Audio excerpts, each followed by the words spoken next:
নাহিদ রানা কি জিনিস তা বাংলাদেশের বিপক্ষে টেস্ট ম্যাচ খেলেই টের পেয়েছিলেন বাবর আজম। তাই তো পাকিস্তান সুপার লিগে বাংলাদেশের নাহিদকে দলে নিতে ভুল করলেন না বাবর আজম ও তার দল পেশোয়ার জালমি। যেই নাহিদের বোলিংয়ে উড়ে যাচ্ছে দেশি বিদেশি ব্যাটারদের স্ট্যাম্প, সেই নাহিদকে দলে নিতে কেই না চাইবে। পাকিস্তান এমন একটা দেশ যে দেশে পেসারদের অভাব নেই, তবুও নাহিদকে নেওয়ার একটাই কারণ, ছেলেটা অসাধারণ। গতি, বাউন্স আর লেন্থ তিনটা মিলেই ফাটাফাটি কম্বিনেশন।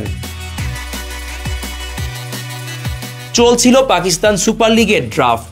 সবার অপেক্ষা ছিল সাকিব আল হাসান ও মুস্তাফিজুর রহমানকে নিয়ে, তবে কেউই দল পাননি তারা। চ্যাম্পিয়ন্স ট্রফিতে নেই সাকিব আল হাসান, তিনি দল পাননি আইপিএলে। এবার পিএসএল এর ফ্র্যাঞ্চাইজিগুলো মুখ ফিরিয়ে নিলেন সাকিবের কাছ থেকে।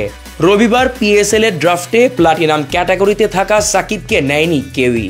একই ক্যাটাগরিতে থাকা মুস্তাফিজুর রহমানও দল পাননি। বাংলাদেশের অন্যতম সেরা দুই ক্রিকেটার ডাক না পেলেও দল পেয়েছে নাহিদ রানা, তাকে দলে ভিড়িয়েছে পেশোয়ার জালমি। তরুণ রানা গতির ঝড়ে মুগ্ধ করে চলেছেন সবাইকে। তার ঘন্টায় 150 কিলোমিটার গতির বল সামলাতে হিমশিম খাচ্ছেন সময়ের সেরা ব্যাটাররা। তাকে দলে নিয়ে নিজেদের শক্তি বাড়ালো পেশোয়ার জালমি।